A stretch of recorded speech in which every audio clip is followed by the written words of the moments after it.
Assalamualaikum warahmatullahi wabarakatuh.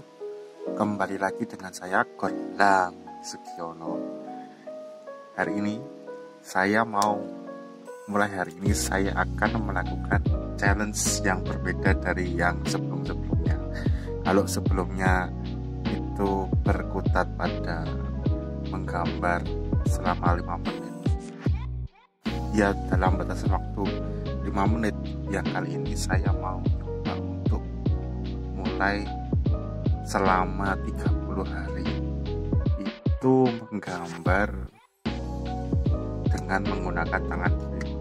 Kan selama ini kan saya gambar pakai tangan kanan, dan mulai ya mungkin selama setengah jam, selama setiap hari nanti itu saya akan gambar dengan menggunakan tangan kiri. Dan saya mau tahu nanti setelah 30 hari hasilnya seperti apa. Dan ya seperti itu aja, dan gak usah banyak berlama-lama. Oh ya sih, ada limitasi waktu 30 menit, dan nanti dibagi dalam 2 sesi 15 menit per 2 sesi. Untuk apa? Untuk refill kopi ya, refill kopi biar tetap mata bisa melek. Dan nanti setelah ini akan langsung saya mulai dari hari pertama.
Hasta la vista, baby.